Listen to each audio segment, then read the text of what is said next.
ना तुम जानो ना हम, पार्ट 5। उफ, हुकुमसा ने अपना सिर थाम लिया था और हल्की खांसी के साथ जोर से झुके। अगले ही पल उनके होठों से खून की एक धार बह निकली थी और वे नंदिनी के सामने ही लड़खड़ाकर जमीन पर गिर पड़े थे। हुकुमसा, नंदिनी की चीख हवाओं में चीरती हुई गूंज गई थी। वो दौड़कर उनके पास पहुंची और उन्हें अपनी गोद में भर लिया था। उसकी आवाज़ कांप रही थी, आंखों से आंसू बह रहे थे। देखिए मेरी तरफ। उसकी आवाज़ कांप रही थी, आंखों से आंसू बह रहे थे। हुकुमसा ने बामुश्किल अपनी आंखें खोली और हल्की सी मुस्कान के साथ बस एक शब्द फुसफुसाया, नंदिनी। उनका सिर फिर से लुढ़क गया था और नंदिनी की गोद में एक अजीब सी खामोशी छा गई थी। हुकुमसा का शरीर नंदिनी की गोद में निढाल पड़ा था। उनके होठों और नाक से रिश्ता खून नंदिनी के हाथों को लाल कर चुका था। हुकुमसा, आंखें खोलिए, हमारी बात सुनिए। उसकी आवाज़ कांप रही थी और सांसें बेकाबू थी। लेकिन जब हुकुमसा की पलकें फिर से बंद होने लगी थीं, नंदिनी घबरा गई थी और वो जोर से चीख उठी थी, माँ सा, भाभी सा, कोई तो आइए। उसका गला फटने को था। उसकी चीखों में बेबसी, डर और मोहब्बत सब एक साथ घुल चुके थे। कुंवर सा, जल्दी कमरे में आइए। वो हुकुमसा का चेहरा अपने हाथों में सहलाती रही थी, बार बार उन्हें होश में लाने की कोशिश करती रही थी। हुकुमसा, आंखें खोलिए ना। नंदिनी वहीं जमीन पर बैठी रही थी, हुकुमसा का सिर अपनी गोद में थामे बेजान होते उनके चेहरे को देख रही थी। हुकुमसा, नंदिनी की चीख से जैसे हवेली की नींव तक हिल गई थी। उसने हुकुमसा को सीने से लगा लिया था। उनकी हल्की खांसी अब खून में बदल चुकी थी और उनकी नाक से भी खून रिस रहा था। उनके होठों से रिश्ती लाल धार ने नंदिनी की हथेलियों को रंग दिया था। पीछे से आवाज़ें तेज हो गई थीं। माँ सा, भाभी सा और कुंवर सा सब भागते हुए कमरे में दाखिल हुए। कमरे में हलचल मच चुकी थी। कदमों की आहट के साथ सभी की नज़रें एक पल के लिए जमीन पर पड़ी हुकुमसा के शरीर पर टिक गई थीं। नंदिनी की गोद में सिर थमे, उनकी आंखें बंद थीं और होठों से और नाक से खून की पतली सी रेखा अब भी बह रही थी। माँ सा बस वहीं खड़ी रह गई थीं। ये क्या हो गया? उनकी आवाज़ में हल्की कपकपाहट थी, पर वो खुद को संभालने की कोशिश कर रही थी। भाभी सा आगे बढ़ी, धीरे से नंदिनी के कंधे पर हाथ रखा। नंदिनी, क्या हुआ हुकुमसा को? लेकिन नंदिनी ने आंसू भरी आंखों से भाभी सा की ओर देखते हुए कहा, पता नहीं भाभी सा। कुंवर सा की नज़रें जैसे जम गई थीं। ये खून, नाक और मुंह दोनों से। उन्होंने सिर झटका, जैसे यकीन नहीं हो पा रहा हो। कब से ये चल रहा है? उसी पल विशाखा तेजी से आगे बढ़ी। उसकी आंखों में बाकी सबसे ज़्यादा समझ और बेचैनी थी। उसने बिना कुछ कहे तुरंत फ़ोन निकाला और हॉस्पिटल के इमरजेंसी नंबर पर डायल कर दिया था। एम्बुलेंस भिजवाइए तुरंत, रतन हवेली, Deoria road, code number 3017। Patient critical है, ब्लड वॉमिटिंग, नोज ब्लीडिंग और सेमी कॉन्शियस। करण ने चौंक कर उसकी तरफ देखा। तुम्हें कैसे पता ये सब? विशाखा ने एक पल को उसकी ओर देखा, लेकिन कोई जवाब नहीं दिया था। बस सीधा नंदिनी के पास झुकी। यश को नीचे मत रखो, सिर थोड़ा ऊंचा रखो और उसकी सांसों पर ध्यान दो। नंदिनी ने उसकी आंखों में देखा। तुम कुछ जानती हो ना बाईसा? अभी सवाल मत पूछो नंदिनी, पहले उन्हें बचाना ज़रूरी है। उनकी आवाज़ धीमी थी पर काफ़ी सख्त और साफ थी। एम्बुलेंस की सायरन की हल्की आवाज़ दूर से सुनाई देने लगी थी। कुंवर सा, जल्दी कार निकालो, मासा ने आदेश दिया। गाड़ी अंदर बुलवाओ, टाटा मेडिकेयर या सवाई हॉस्पिटल में ले जाना होगा, अभी के अभी। करण ने जेब से फ़ोन निकाला और सीधे ड्राइवर को कॉल किया। गाड़ी हवेली के मेन गेट पर लगाओ, 2 मिनट में चाहिए। आईसीयू वाला बैग भी लेकर आओ। भाभी सा ने नंदिनी को सहारा देने की कोशिश की, लेकिन नंदिनी तो जैसे पत्थर बन चुकी थी। मैं साथ जाऊंगी, इन्हें छोड़ नहीं सकती।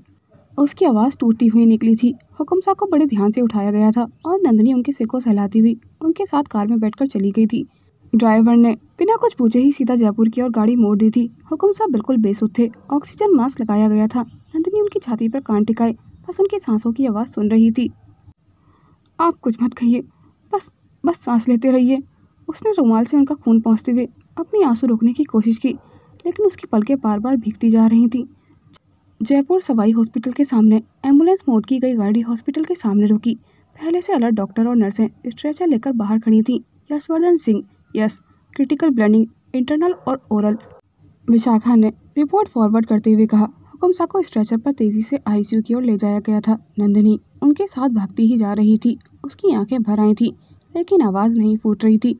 पीछे मासा, राव सा और भाभी सा भी दौड़ते हुए आए थे। हुकुमसा को तुरंत स्ट्रेचर पर आईसीयू में ले जाया गया था। नंदिनी वहीं गेट पर खड़ी रह गई थी, हाथ जोड़े हुए, कांपते होठों से सिर्फ एक ही शब्द दोहराते हुए, कुछ नहीं होगा आपको, मैं कुछ नहीं होने दूंगी हुकुमसा। कुछ ही देर में डॉक्टर्स ने आईसीयू के दरवाजे बंद कर दिए थे। 3 घंटे बाद डॉक्टर सहर मलिक, एक जानी मानी न्यूरोलॉजिस्ट, वार्ड से बाहर आईं। उनका चेहरा बेहद गंभीर था। उनका इतना गंभीर चेहरा देखकर नंदिनी की तो जैसे सांसें ही अटक गई थीं। हमें आपसे एक ज़रूरी बात करनी है, उन्होंने धीमे से कहा और सबको एक कॉन्फ्रेंस रूम में ले जाया गया था। नंदिनी ने एक पल भी इंतजार नहीं किया था। डॉक्टर, उन्हें क्या हुआ है? वो ठीक तो हो जाएंगे ना? डॉक्टर सहर ने लैपटॉप स्क्रीन पर MRI और ब्लड रिपोर्ट्स दिखाई। स्क्रीन पर ब्रेन की एक स्कैनिंग तस्वीर थी जिसमें मस्तिष्क में एक हिस्से में अजीब सी नसों की उलझन थी और ब्लडिंग के संकेत साफ दिखाई दे रहे थे। ये क्या है डॉक्टर? नंदिनी की आवाज़ कांप रही थी। नंदिनी की बात सुनकर डॉक्टर सहर मलिक ने गहरी सांस ली, फिर नज़र नंदिनी पर टिकाई। मिस्टर यशवर्धन सिंह को सेरिब्रल आर्टरी वेनियस मैल इन्फॉर्मेशन है, यानी AVM। 4 साल पहले इन्हें ब्रेन हेमरेज हुआ था, वो भी इसी वजह से था। तब ब्लीडिंग रोक दी गई थी, लेकिन ट्रीटमेंट पूरी तरह से नहीं हो पाया था और आज ये फिर से रप्चर हुआ है। भाभी सा की आंखों से आंसू टपक पड़े थे।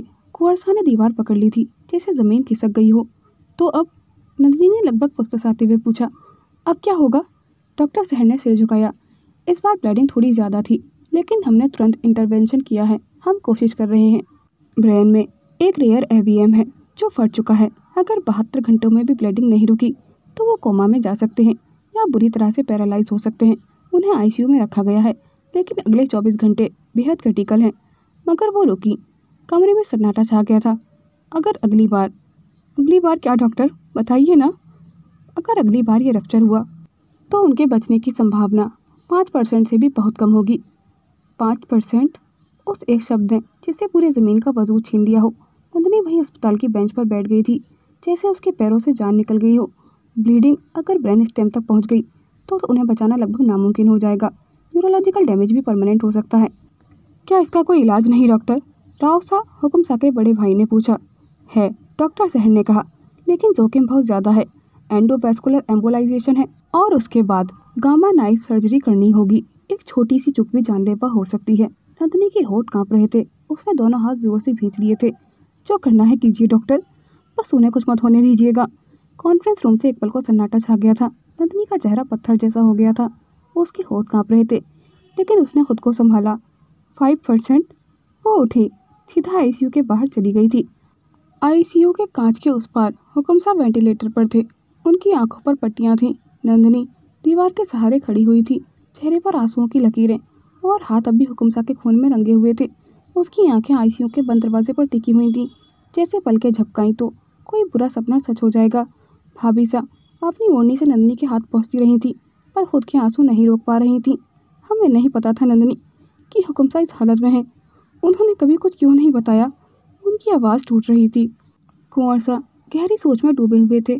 पहली बार उनके चेहरे पर लाचारी दिख रही थी। उन्हें कुछ दिन पहले भी चक्कर आए थे। मैंने समझा था कि थकावट होगी, लेकिन ये तो वो कुर्सी से उठकर खड़े हो गए थे और ज़मीन पर जोर से पाँव मारा। हमने बहुत देर कर दी। दवा, टेस्ट, डॉक्टर्स सब थे हमारे पास, फिर भी उन्हें ये सब झेलना पड़ा। ICU के शीशे के पार हुक्म साहब वेंटिलेटर पर पड़े हुए थे। उनकी सांसें मशीनों के रहमो करम पर चल रही थीं। सफ़ेद पट्टियां आंखों पर और सांसें ऊपर नीचे हो रही थीं, जैसे जिंदगी अब भी उनसे लड़ने की कोशिश कर रही हो। ICU के दरवाजे पर लाल जोड़े में सजी नंदिनी खड़ी हुई थी, चेहरे पर खून की सूखी लकीरें, माथे पर सिंदूर और बिंदी अब भी जस के तस, लेकिन आंखों में ऐसा तूफान था जो हर पल उसे भीतर से तोड़ रहा था। उसकी लाल चूड़ियाँ खनक भी नहीं रही थीं, जैसे वो भी सन्नाटे में मौन हो गई थी। वो सिर्फ हुक्म साहब को ही देख रही थी, जैसे उनके अलावा इस दुनिया में कोई नहीं था उसके लिए। हर बार जैसे उनकी पलक झपकने का इंतजार कर रही हो। उसके आंसू थम ही नहीं रहे थे, एक के बाद एक लहर की तरह बहते जा रहे थे। कुंवर सा पीछे खड़े सब कुछ देख रहे थे। उनके चेहरे पर साफ दर्द था। नंदिनी की ये हालत अब उनसे देखी नहीं जा रही थी। वो एक पल नजरें नंदिनी पर टिकाए खामोश खड़े रहे थे, फिर मासा और भाभी सा की ओर मुड़े। मासा, भाभी सा, उनकी आवाज़ भारी थी। आप नंदिनी भाभी सा को लेकर घर जाइए प्लीज़। भाभी सा ने चौंकर कुंवर सा की ओर देखा। आप ये क्या कह रहे हैं कुंवर सा? हम ऐसी हालत में हुक्म सा को छोड़कर कैसे जा सकते हैं? कुंवर सा ने गहरी सांस ली और हाथ से नंदिनी की ओर इशारा करते हुए कहा, देखिए ना भाभी सा, उनकी हालत हमसे देखी नहीं जा रही। अगर वो यहाँ रहीं तो उनकी तबीयत भी बिगड़ सकती है। नंदिनी ने जैसे कुछ सुना ही नहीं था, बस खड़ी रही थी और हुक्म सा को देखती रही थी। भाभी सा ने धीरे से आगे बढ़कर उसका कंधा थामा। नंदिनी, चलो घर चलो, थोड़ा आराम कर लो, देवी माँ सब ठीक कर देंगी। नंदिनी ने एक झटके से सिर हिलाया, जैसे वो उस छुअन से भी टूट जाएगी। नहीं भाभी सा, मैं इन्हें छोड़कर नहीं जाऊंगी। उसका गला भराया था, लेकिन आवाज़ में अजीब सी जिद थी। मासा भी उसके पास आई। उनके चेहरे पर आंसुओं की लकीरें थीं।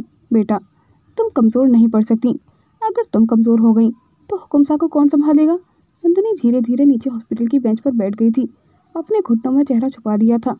वो मुझे छोड़कर नहीं जा सकते मासा, और ना ही मैं उन्हें जाने दूंगी। उसके शब्द फुसफुसाहट जैसे थे, मगर उनमें इतनी कसक थी कि सबका कलेजा कांप गया था। रावसा ने चुपचाप एक चादर उसे उड़ा दी थी। भाभीसा ने उसकी लाल चूड़ियों पर उंगलियां रखी, जो भी कपकपा रही थी, जैसे उनकी खनक भी अब सिर्फ दर्द का हिस्सा थी। कुंवरसा ने एक आखिरी बार देखा, फिर धीरे से कहा, ठीक है, वो यहीं रहेंगी। आईसीयू के दरवाजे से चिपकी हुई नंदिनी अब भी बस हुकुमसा को ही देखती रही थी, जैसे उसकी सांसें अब सिर्फ उनके नाम पर चल रही हों। 48 घंटे बीत चुके थे। आईसीयू की घड़ी की सुइयां चलती रही थीं। मशीनों की बीप की एक रूटीन में डूबी रही थी और नंदिनी बस वहीं बैठी रही थी। न दिन देखा था न रात। उसकी आंखों के नीचे काले गहरे हो चुके थे, लेकिन उसकी निगाहें अब भी आईसीयू के उस कांच के दरवाजे पर ही टिकी हुई थीं। जिस पार हुकुमसा थे। नर्सें कई बार आईं, स्टाफ ने समझाया, लेकिन नंदिनी टस से मस नहीं हुई थी। उसने खाना नहीं खाया था और पानी भी बस उतना ही पिया था जितना होश में बने रहने के लिए ज़रूरी था, लेकिन एक पल के लिए भी पलक नहीं झपकाई थी। भाभीसा एक बार फिर से उसके पास आई। थरथराती आवाज़ में कहा, नंदिनी, तुम ऐसे खुद को मत तोड़ो। तुम्हें ऐसे देखकर हुकुमसा को कैसा लगेगा, क्या ये तुम नहीं जानती? नंदिनी ने थकी मगर अडिग नज़रों से उनको देखा। जब तक वो आंखें नहीं खोलते भाभीसा, मैं कुछ सोच भी नहीं सकती। रात का तीसरा पहर था। चारों ओर सन्नाटा था। हॉस्पिटल की लाइटें मध्यम थी, स्टाफ कम था, लेकिन नंदिनी अब भी सीधी बैठी हुई थी। आईसीयू के दरवाजे से चिपकी हुई थी। उसकी आंखें सूख चुकी थीं, लेकिन उनमें नींद नहीं थी, सिर्फ एक बेचैन इंतजार था। तभी एक हल्की सी हरकत हुई। आईसीयू के भीतर मॉनिटर पर एक लकीर जरा सी उछली। नंदिनी की नज़रें और तेजी से चिपक गई थीं उस पार। उसकी सांसें जैसे रुक गई थीं। डॉक्टर अंदर दौड़े। मॉनिटर के बीप में बदलाव आया था। हुकुमसा की उंगलियां जरा सी हिली थीं। नंदिनी के होंठ कांप गए थे। हुकुमसा, ये बस एक फुसफुसाहट थी, मगर उसमें तूफान भरा था। डॉक्टरों ने देखा, वो धीरे धीरे होश की ओर लौट रहे थे। आईसीयू का दरवाज़ा खुल गया था, लेकिन नंदिनी अब भी अंदर नहीं गई थी, बस दरवाजे की चौखट पर ही खड़ी रही थी, अपने हाथ सीने पर रखते हुए, जैसे वो अपने दिल की धड़कनों को खुद संभाल रही हो। और फिर हुकुमसा की आंखें धीरे धीरे खुली। उनका चेहरा थका हुआ था और चेहरे पर हल्की सी बेचैनी भी थी, लेकिन आंखें खुली थीं। और सबसे पहले जिसकी झलक उनकी आंखों ने पकड़ी, वो नंदिनी थी। वो मुस्कुराई नहीं थे और ना ही कुछ बोले थे, लेकिन उनकी आंखों में पहचान थी। नंदिनी फफक कर रो पड़ी थी। वो झुककर ज़मीन को छू बैठी थी, जैसे देवी माँ ने उसकी सुन ली थी। हुकुमसा की आंखें अब पूरी तरह से खुल चुकी थीं। वो आईसीयू की सफ़ेद छत को निहार रहे थे, मगर उनकी निगाहें कुछ और तलाश कर रही थीं। कोई चेहरा, कोई अपना, कोई ऐसा जिसके लिए उनका दिल धड़क रहा था। और तभी आईसीयू के शीशे के उस पार नंदिनी की धुंधली सी तस्वीर उनकी नज़रों के सामने आ चुकी थी। नर्स ने धीमे से उनके कानों में कहा, आपकी पत्नी है नंदिनी, जो कि 2 दिन से यहीं बैठी है। सबने समझा लिया, लेकिन एक पल को भी अपनी नज़रों से आपको दूर नहीं होने दिया था। लगता है बहुत प्यार करती हैं आपसे। हुकुमसा थोड़ा चौंक गए थे। हमारी पत्नी? लेकिन उनकी आंखों के कोने भीग गए थे। डॉक्टर ने बाहर आकर सिर हिलाया, आप मिल सकती हैं उनसे, लेकिन बस कुछ मिनट। नंदिनी कांपते कदमों से आईसीयू के अंदर पहुंच चुकी थी। उसकी चूड़ियों की खनक बहुत धीमी थी, जैसे वे खुद से ही टूट गई हो। उसके चेहरे पर हुकुमसा के होश में आने की खुशी साफ झलक रही थी। भाभीसा, मासा, कुंवरसा और रावसा अभी आईसीयू के दरवाजे के बाहर खड़े हुए थे, लेकिन नंदिनी को इस तरह रोता देखकर उनके दिल में भी अजीब सा दर्द हो रहा था। नंदिनी जैसे ही आईसीयू के अंदर पहुंची, उसने देखा हुकुमसा बेड पर थे, थके हुए, कमज़ोर, और उसके धीरे से उनके हाथ को छुआ। हुकुमसा ने उसकी उंगलियां थाम ली थीं। वो वही उंगलियां थीं जो 2 रातों से दुआओं में जुड़ी हुई थीं। नंदिनी, उनकी आवाज़ धीमी थी, मगर हर हरफ में राहत थी। तुम यहीं थी, है ना? नंदिनी फूटकर रो पड़ी थी। उसकी सिसकियाँ आईसीयू की शांति को चीरती हुई निकली थीं, मगर उसमें दर्द से ज़्यादा शुक्र और प्यार था। वो झुककर हुकुमसा के सीने से लग गई थी और हुकुमसा ने अपने कांपते हाथों से उसके बालों को धीरे से छुआ। आपने कभी क्यों नहीं बताया कि आप इतने बीमार थे? आपको पता है ना, आपको छोटी सी भी खरोंच लगे तो हमारी जान निकल जाती है। कुछ देर बाद एक एक करके सभी फैमिली मेम्बर्स हुकुमसा से मिल चुके थे। आईसीयू में कुछ घंटे बाद हुकुमसा अब थोड़े ठीक लग रहे थे। नंदिनी वहीं उनके पास बैठी हुई थी, अचानक उसने गौर किया कि हुकम सा का एक हाथ और एक पैर हिल ही नहीं पा रहा था। मैं थोड़ी घबरा गई थी। उसने हुकम सा के हाथ को टच कर देखा और धीरे से बोली, आपको ये हाथ या पैर महसूस हो रहा है ना? हुकम सा ने थोड़ी देर अपनी नज़रें टाल ली थी, जैसे वे नंदिनी से इस बात को छुपाना चाहते थे। नंदिनी ने हुकम सा के हाथ पर अपनी पकड़ ढीली की तो उनका हाथ खुद ब खुद फिसल गया था, जैसे उसमें कोई जान ही ना बची हो। उन्होंने खुद को संभाला, फिर धीरे से बोले, नहीं नंदिनी, ये काम नहीं कर रहे, ये क्यों नहीं उठते? तभी डॉक्टर आ गए थे। हुकम सा, डॉक्टर ने शांत आवाज़ में कहा, ब्रेन में जो ब्लीडिंग हुई थी उससे एक साइड पैरालाइज हो गई है। अभी आपके लिए हम कुछ नहीं कह सकते ये पूरी तरह से ठीक होगा या नहीं, लेकिन आपको कोशिश करनी होगी। कमरे में एक अजीब सी चुप्पी छा गई थी। हुकम सा चुप थे, जैसे कुछ और सोच रहे हों। अब क्या मतलब रह गया है नंदिनी? मैं तो बोझ बन गया हूँ ना तुम पर। मैं जानता था कि मेरी हालत कभी भी ऐसी हो सकती है, बस इसी वजह से तुम्हें खुद से दूर रखना चाहता था। उनकी आवाज़ टूट रही थी। नंदिनी उनके पास आई और उनका हाथ थामते हुए कहा, आप मेरे लिए कभी बोझ नहीं हो सकते। अभी तो हमारी ज़िंदगी शुरू हुई है। अब मैं चलूँगी आपके साथ, आपका सहारा बनकर। थोड़ा वक्त लगेगा पर सब ठीक होगा। हुकम सा की आंखें भर आई थीं, लेकिन इस बार वो आंसू हार के नहीं थे, भरोसे के थे। एक हफ्ते बाद डिस्चार्ज का दिन था। हुकम सा को व्हीलचेयर पर बाहर लाया गया था। सब लोग आ गए थे, मासा, करण, विशाखा। डॉक्टर ने नंदिनी को रिपोर्ट और दवाओं की लिस्ट थमा दी थी। इनका पूरा ख्याल रखना होगा, फिजियोथेरेपी, डाइट, टाइम पर दवा, लेकिन सबसे ज़रूरी है इन्हें यह एहसास दिलाना कि अब भी वही हैं जो पहले थे। इंसान की इच्छा शक्ति ही उसे जल्दी ठीक करने में मदद करती है। नंदिनी ने हल्की मुस्कान के साथ कहा, वो तो है ही, बस थोड़ा वक्त लगेगा दोबारा खड़े होने में। हुकम सा ने उसकी तरफ देखा, थोड़ा शर्मिंदा से। तुम हर बार कैसे संभाल लेती हो? मुझे डर था कि शायद तुम बदल जाओगी नंदिनी। नंदिनी ने झुककर उनके माथे के पसीने को साफ किया। अब जो होना था हो गया हुकम सा, अब हम दोनों मिलकर सब ठीक कर लेंगे, एक एक दिन, धीरे धीरे। हुकम सा ने हल्के से सिर हिलाया। चलो तो फिर अपने घर चलते हैं। हवेली का बड़ा दरवाज़ा खुला था। फूलों की सजावट अब मुरझा चुकी थी, लेकिन हवेली में एक नई उम्मीद का आगमन हो रहा था। व्हीलचेयर पर बैठे हुकम सा और उनके पीछे धीमी चाल से चलती नंदिनी। सबने स्वागत किया, पर नंदिनी की नज़रें किसी के चेहरे पर नहीं थीं, सिर्फ हुकम सा पर थीं। अगले कुछ दिन हवेली का सबसे शांत कमरे को हुकम सा के लिए तैयार किया गया था। बड़ा खुला कमरा जहाँ रोशनी भरपूर आती थी। नंदिनी ने सब कुछ खुद से संभाल लिया था। दवाइयाँ वक्त पर देना, फिजियोथेरेपी के लिए एक्सरसाइज कराना, उन्हें अपने हाथों से खाना खिलाना। नंदिनी आज भी उनकी पसंद और नापसंद अच्छे से जानती थी। उन्हें चलने में मदद करना, उनके हाथ और पैरों की मालिश करना, और जब थककर वो आंखें मूंद लेते थे तो चुपचाप उनके सिर के पास बैठ जाना। रात को जब सब सो जाया करते थे तब भी नंदिनी उनके पास होती थी। कभी उन्हें सीधा करवाती तो कभी तकिया सही करती थी, कभी माथा सहलाती। कई बार हुकम सा ने मना करते हुए कहा, नंदिनी थोड़ा आराम कर लिया करो, तुम थक जाओगी। लेकिन वो मुस्कुराकर कहती, मैं नहीं थकती हुकम सा, जब आप मेरे पास होते हैं आपके चेहरे की एक मुस्कान ही काफ़ी है मेरी थकान दूर करने के लिए। और गुजरते दिनों के साथ उनका प्यार और भी गहरा होने लगा था। नंदिनी अब खुद को बिल्कुल भूल ही गई थी। न उसने आईने में झांका था, न कभी अपने लिए कुछ सोचा। उसके कपड़े सादे हो गए थे, बाल बस एक ढीली चोटी में बंधे रहते थे। सबने देखा, सबने समझा, लेकिन कोई उससे कुछ कहने की हिम्मत नहीं कर पाया था। कभी कभी मासा या विशाखा कहती, नंदिनी थोड़ा बाहर घुमाओ, थोड़ी हवा ले लो, अगर तुम खुद को इस तरह इग्नोर करती रहोगी तो बीमार पड़ जाओगी। लेकिन वो बस एक ही जवाब देती थी, जिसकी सांसें मैं संभाल रही हूँ उसके बिना बाहर जाने का मन नहीं करता। हुकम सा ने कई बार उन्हें देखकर चुप हो जाते। उनकी आंखों में एक दर्द होता था, पर साथ ही एक राहत भी। एक रात नंदिनी उन्हें खाना खिला रही थी। उन्होंने धीरे से पूछा, नंदिनी अगर मैं दोबारा कभी चल नहीं पाया तो? नंदिनी ने उनका हाथ थामकर मुस्कुराते हुए कहा, तो क्या हुआ, मैं चल लूँगी ना आपके साथ, आप मेरे साथ चल सकते हैं। उन्होंने नंदिनी का हाथ थामते हुए धीरे से कहा, नंदिनी तुम्हें नहीं लगता कि तुम्हारे साथ गलत हुआ है? अगर उस दिन मैंने तुमसे शादी ना की होती तो आज तुम्हारी ज़िंदगी इस तरह ख़राब ना हुई होती। नंदिनी ने धीरे से उनके होठों पर हाथ रखते हुए कहा, ऐसा मत कहिए हुकुम सा, ऐसा कहकर आप मेरे प्रेम का अपमान कर रहे हैं। मैंने पूरे 12 साल आपके लौटने का इंतज़ार किया था, और आज भी, कल भी और हमेशा आप ही सिर्फ मेरे मन मंदिर में रहेंगे। रात बीतती गई थी, दिन ढलते गए थे, और अब नंदिनी की व्रत, सेवा और प्यार ने हवेली की दीवारों को भी चुप करा दिया था। हर किसी की जुबान पर बस एक ही बात थी, ये औरत सिर्फ पत्नी नहीं, ये तो व्रत की तरह है, पूजा की तरह है।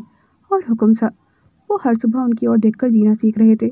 हर दिन थोड़ी थोड़ी हिम्मत और थोड़ी थोड़ी मुस्कुराहट के साथ अपने आप को बेहतर बनाने की कोशिश कर रहे थे।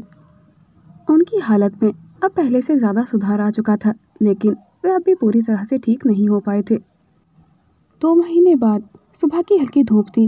नंदिनी ने हुक्म साहब को तैयार किया, उनके बाल संवारे, कपड़े ठीक किए और व्हील चेयर पर उन्हें बिठाकर धीरे से बोली, चलिए हुक्म साहब, डॉक्टर ने कहा है आज का चेकअप ज़रूरी है। करण, कुंवर साहब भी उनके साथ थे। गाड़ी हवेली के बाहर खड़ी हुई थी। हुक्म साहब चुपचाप बैठे हुए थे, जैसे अब भी उन्हें यह सब बोझ लगता था। हॉस्पिटल पहुंचने पर डॉक्टर से मिलने के लिए कुछ देर वेटिंग एरिया में रुकना पड़ा था। नंदिनी और करण आपस में कुछ मेडिकल रिपोर्ट्स के बारे में बातें कर रहे थे। तभी एक पुरानी परछाई उनके सामने आकर खड़ी हो गई थी।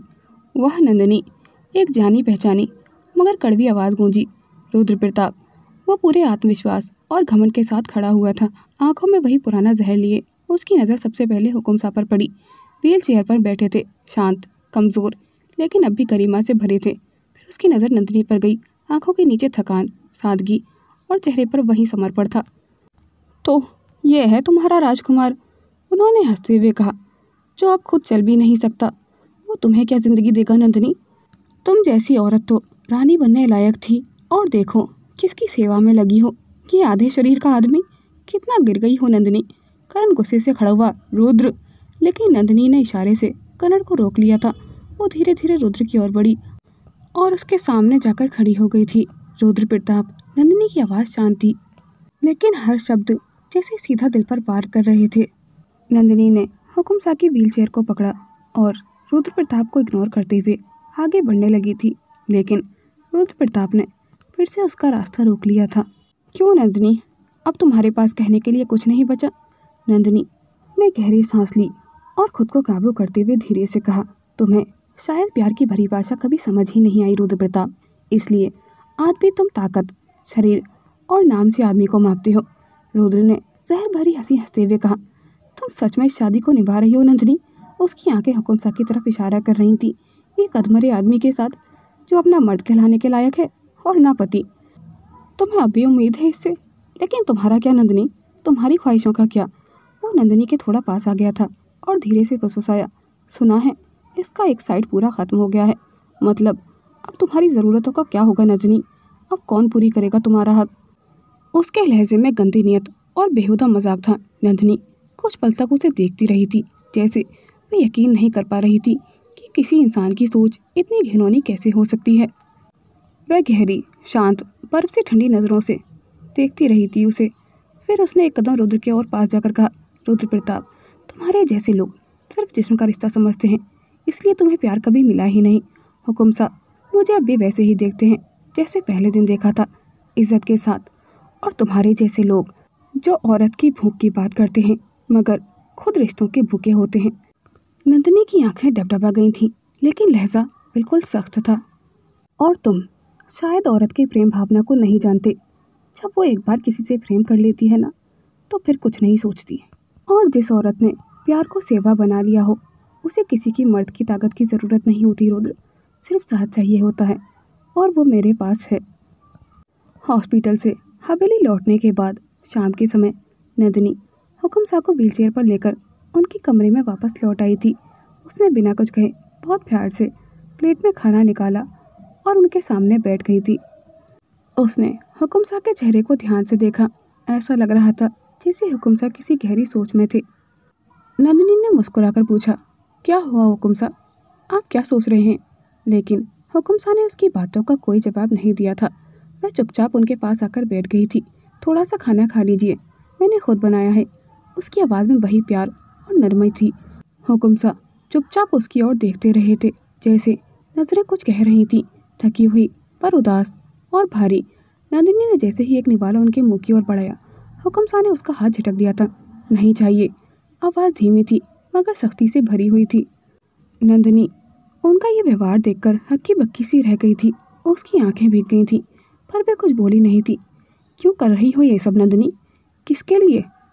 हुक्म साहब अब उसकी तरफ देख भी नहीं पा रहे थे। मैं देख रहा हूँ लोगों की बातें, रुद्र की बातें, सब सच ही तो है ना। अब मैं क्या हूँ, एक अधूरा आदमी, ना मर्द और ना पति, बस एक बोझ जिसे तुम अपना पत्नी धर्म समझकर निभा रही हो। तुम्हारी ज़िंदगी में अब सिर्फ सेवा के बिना बचा ही क्या है, और यह एहसान मैं नहीं लेना चाहता। नंदिनी कुछ कहने को हुई थी, लेकिन हुक्म शाह ने अपना चेहरा मोड़ लिया था। तुम जाओ यहाँ से, कुछ देर अकेला रहना चाहता हूँ मैं। नंदिनी ने उनके करीब आने की कोशिश करी, जैसे पूछना चाहती हो कि आपको हुआ क्या है, लेकिन उसकी हिम्मत नहीं हुई थी। उसकी आंखें छलक आई थीं और नंदिनी कमरे से बाहर चली गई थी। हवेली में रात के समय कमरे में आधा अंधेरा था, बस खिड़की से आती हल्की चांदनी एकमात्र रोशनी थी। मगर हुक्म शाह की बेचैनी बढ़ती जा रही थी। हुक्म शाह बिस्तर पर बैठे हुए थे। अचानक उन्होंने खुद को ज़बरन उठाने की कोशिश की। पहले हाथ से सपोर्ट लिया, फिर एक पैर को जोर देकर ज़मीन पर टिकाया, मगर दूसरी तरफ की स्टिफनेस ने उन्हें गिरा दिया था। एक भारी भरकम आवाज़ के साथ हुक्म शाह ज़मीन पर गिर पड़े थे। नंदिनी, जो कमरे के बाहर ही खड़ी हुई थी, अचानक कुछ गिरने की आवाज़ सुनकर वापस कमरे में लौट आई थी। नंदिनी ने फौरन कमरे का दरवाज़ा खोला और वह भागी। हुक्म शाह वो उनके पास आ गई थी, उन्हें उठाने के लिए हाथ बढ़ाया। हटो नंदिनी, मुझे हाथ मत लगाना। हुक्म शाह ने झटके से उसका हाथ झटक दिया था। नंदिनी ने एक बार फिर से हुक्म शाह को उठाने की कोशिश की, लेकिन उन्होंने उसे फिर से झटक दिया था। उस झटके से नंदिनी का हाथ पलंग के कोने से टकरा गया था। एक छोटी सी चीख उसके होठों पर आई, लेकिन उसने खुद को रोक लिया था। दोस्तों, इस कहानी का अगला पार्ट देखने के लिए मेरे YouTube चैनल को सब्सक्राइब करें और ऐसी इंटरेस्टिंग कहानियाँ सुनने के लिए बेल आइकन को प्रेस करें, ताकि हमारी कहानी की नोटिफिकेशन आप तक पहुँच सके। और अगर कहानी आपको पसंद आती है तो वीडियो को लाइक, कमेंट एंड शेयर ज़रूर करें। कहानी को अंत तक देखने के लिए धन्यवाद। और हुक्म शाह और नंदिनी की कहानी आपको कैसी लग रही है, कमेंट करके ज़रूर बताइएगा।